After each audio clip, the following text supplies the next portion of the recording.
ये मेरी 17वीं तासिका चल रही है। इस 17 तासिका में जो भी यहाँ पर हम आज भी इसने आपको जो भी हमारे पास में चीज़ें उपलब्ध थी, पुस्तक के माध्यम से, वीडियो के माध्यम से, जो भी हम आपको यहाँ पर दिखा सके और आपकी जो भी समझ में आया वो उसमें लिखिए। आप लोग 2-4 लाइनें किस भी भाषा में आप लिख सकते हैं।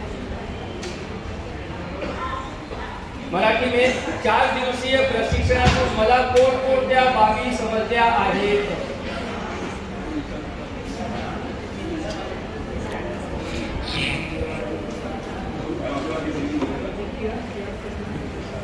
अगर आपको ऐसा लग रहा होगा कि कुछ समझ में नहीं आया तो वो भी आप लिख सकते हैं। स्वतंत्र भारत के स्वतंत्र नागरिक हैं हम लोग। हाँ, ईमानदारी से सिर्फ अपने पेशे के प्रति ईमानदार रहते हुए लिखना, जो भी लिखना।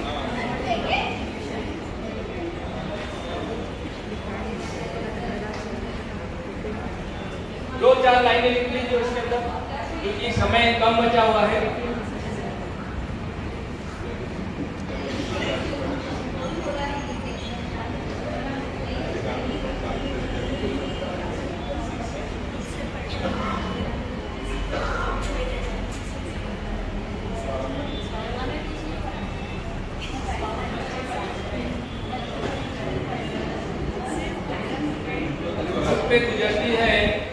खुद पे गुजरती है उसी को हम अपना मानते हैं, और 4 दिन में हमने क्या सीखा ये हम ही जानते हैं।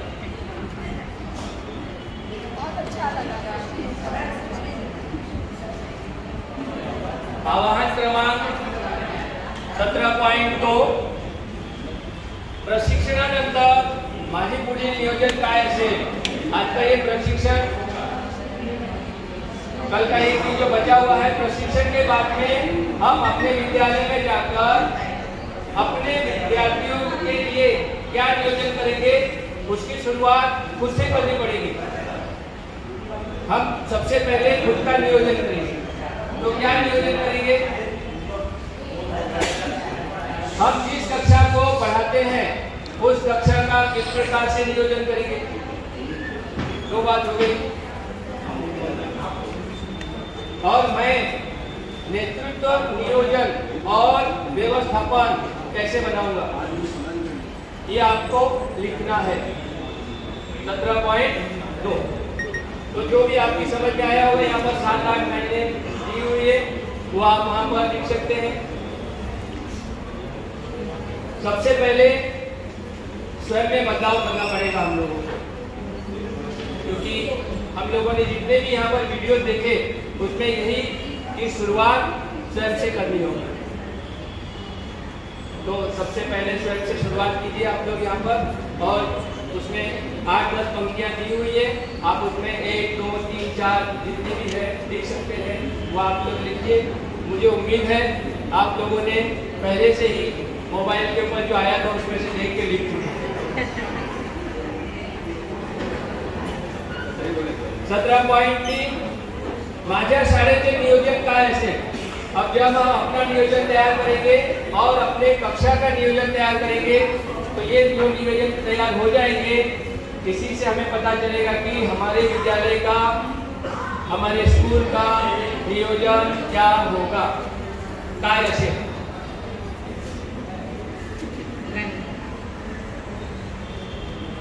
ये प्रशिक्षण हमारे तमाम सहपाठी शिक्षक जो है वो सबको दिया जाएगा।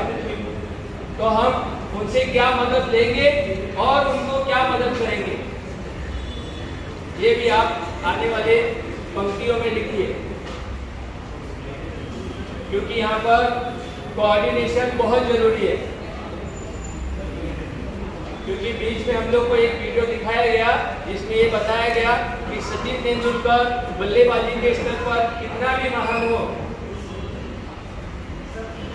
लेकिन उसका उदाहरण देते हुए ये भी समझाया गया कि बल्लेबाजी के साथ में उसको आंकड़ों का भी खेल समझना चाहिए, यानी उसके लिए खेल के साथ साथ मैच भी जरूरी है।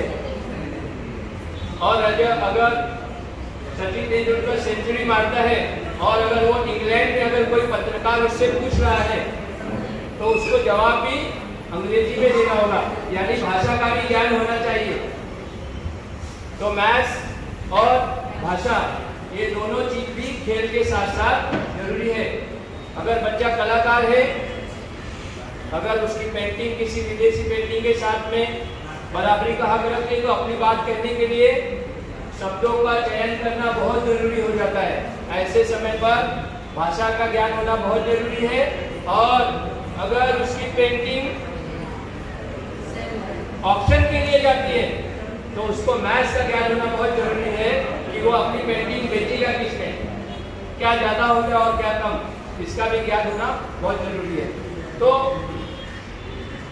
कोऑर्डिनेशन आपके शिक्षकों के साथ में, आपके सहपाठियों के साथ में होना बहुत जरूरी है, क्योंकि क्रिकेट के मैदान में भी एक अकेला बल्लेबाज कुछ नहीं करता, सामने वाले रनर पर भी एक बल्लेबाज जरूरी होता है। जब वो शॉट मारेगा तो भागकर रन लेने के लिए, इसलिए हम अकेले कुछ नहीं कर सकते। हमें जरूरी है हमारे स्कूल के, हमारे विद्यालय के जो शिक्षक हैं उनके साथ कोऑर्डिनेट करना, और जहाँ पर हमें ऐसा लगे कि हमें कुछ कमी है वहां पर उनकी मदद लेना। जैसे मैथ्स के टीचर हैं, अगर उनको ड्राइंग की जरूरत पड़ती तो ड्राइंग के टीचर की मदद लेनी चाहिए। सब्जेक्ट मैथ्स के टीचर हैं, उनको भाषा के शिक्षक की मदद पड़ेगी तो उनकी मदद लेनी चाहिए। तो ये टीट फॉर टैट, जैसे का तैसा, हम उनके लिए तालियां बजाएंगे तो वो हमारे लिए तालियां बजाएंगे। तो हम उनको जब मदद करेंगे तो वो हमें मदद करेंगे। तो यहाँ पर किस तरह से कोऑर्डिनेट करना है वो आप लोगों को लिखना है। 7-8 पंक्तियां वहाँ पर दी हुई है, बेझिझक आप किसी के दबाव में आए हुए लिखते हैं।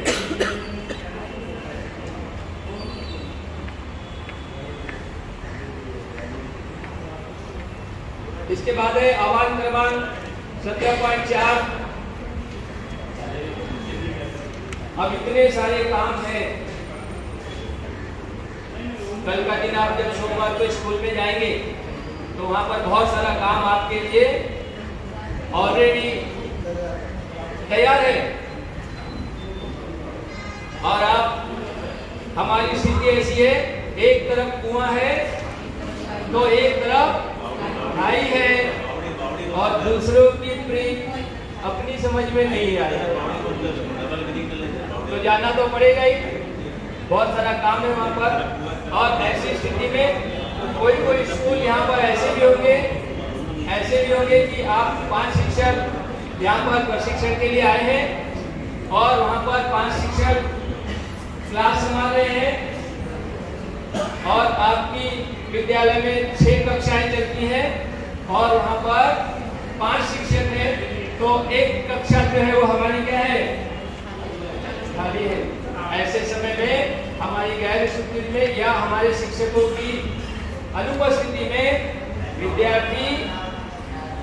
एक विद्यार्थी दूसरे विद्यार्थी को किस तरह से पढ़ाए, ये भी हमें यहाँ पर नियोजन करना है। इसके लिए हम क्या करेंगे, हमें क्या करना चाहिए और क्या करने वाले हैं, ये भी लिखिए। उसके अंदर 5-6 पंक्तियां हैं। जो भी आपको लगा कि इस तरह हम कर सकते हैं, देखिए यहाँ पर हम जितने लोग भी मौजूद हैं, सभी के स्कूल अलग अलग परिसर में है, सभी के विद्यालयों की इमारतें की प्रकार अलग अलग है, कक्षा के प्रकार अलग अलग है। कुछ का बहुत अच्छा इंफ्रास्ट्रक्चर होगा, कुछ के ऐसे होंगे कि एक क्लासरूम यहाँ है, बीच में कोई रहता है, उसके बाजू में दूसरा क्लासरूम है। ऐसी भी स्कूलों वाले कुछ टीचर होंगे यहाँ पर, है ना। तो उसी हिसाब से हमें अपनी रणनीति बनानी होगी। बड़ा आसान होता है कहना कि हम ये कर लेंगे, यहाँ से ये सीख कर जाओ और आपको इस तरह से करना है, लेकिन जब सोमवार को आप जाएंगे तो यहाँ का जो 4 दिनों का आपके ऊपर भूत डाला जा रहा है, आपके भेजे में जबरदस्ती घुसाया जा रहा है। जैसे ही अपने विद्यालय में पहुंचेंगे वो विद्यालय के गेट के बाहर रुक जाएगा कि नहीं, इसलिए वो बाहर रुक जाए, लेकिन इस किताब के माध्यम से आपके बैग के अंदर वो अंदर चला जाए, इसलिए यहाँ पर लिख लीजिए कि क्या करेंगे। लिखिए उसके अंदर 10-12 पंक्तियां लिख लीजिए।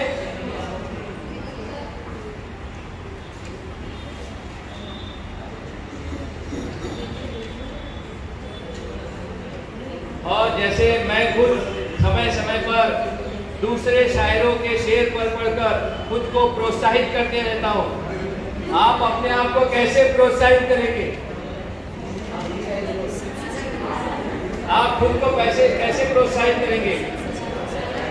आपको खुद को प्रेरणा मिलनी चाहिए, आप खुद प्रोत्साहित करने चाहिए। यस, मुझे कुछ करना चाहिए। जी सर, बिल्कुल बिल्कुल सर। मुझसे कभी भी अगर मुझसे कुछ सीखने का अगर मिले तो सर मैं अपने आप को बहुत खुशकिस्मत समझूंगा। मेरा नंबर सब लोगों के पास में नहीं होगा तो कल बता दूंगा, अभी नहीं बताऊंगा। तो आप लोग मुझे कभी भी, और एक और बात, हिंदी वाले जो है जिनको हिंदी में वीडियो चाहिए, मैं संडे के दिन आप लोग मुझे रिक्वेस्ट भेजिए, मैं आपको पूरा हिंदी में दे दूंगा। जिसको इंग्लिश में नहीं समझ में आए तो 2-4 दिन के बाद में ट्रांसलेट करके मैं आप लोगों को भिजवा दूंगा, ताकि आपकी परेशानियां थोड़ी बहुत दूर हो। कोशिश करूंगा, ठीक है। स्वतःला सतत प्रेरणा मिळत राहावी यासाठी मी शिक्षक काय करणार आहे, क्या करेंगे हम लोग?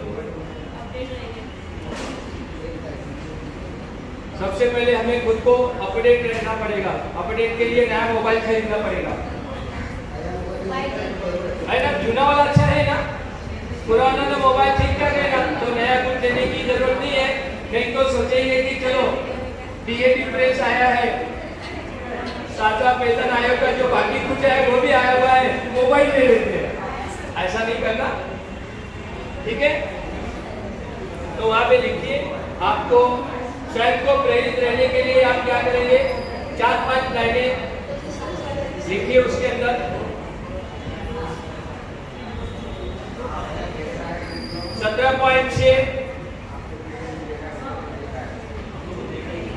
प्रत्येक मुलाची प्रगती पाहता यावी यासाठी अध्ययन निश्चिती व वर्ग निरीक्षण याबाबत माझी भूमिका काय असणार आहे?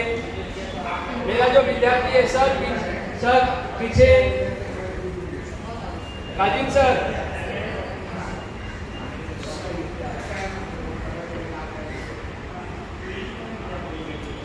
सर क्या हो गया?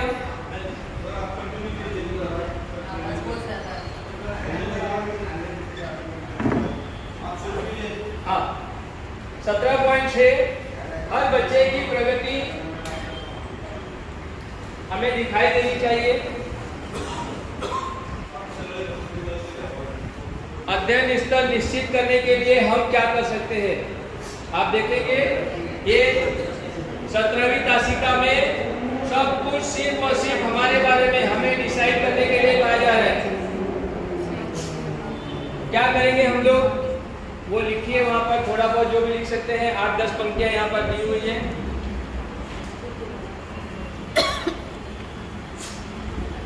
हर बच्चा अपने आप में होता है,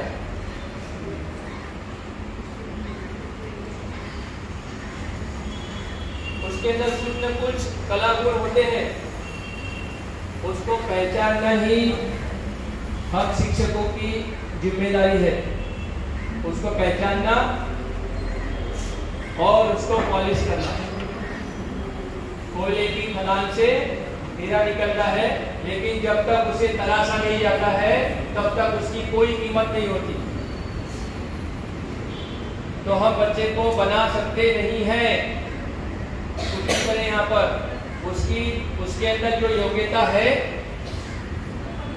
उसको ढूंढना, उस बच्चे को बताना और फिर उसके अंदर जो योग्यता है उसके लायक वातावरण तैयार करना, ये हमारा काम है। क्योंकि अगर कोई बच्चा बहुत अच्छी ड्राइंग बनाता है तो उसको हम क्रिकेटर नहीं बना सकते। हम विज्ञान प्रदर्शन के लिए स्पीच वाले बच्चे को भेजते हैं क्या? You are good in speech, आप बहुत अच्छा तकरीर दे लेते हैं। एक काम करो, विज्ञान प्रदर्शन में भी आप चले जाओ।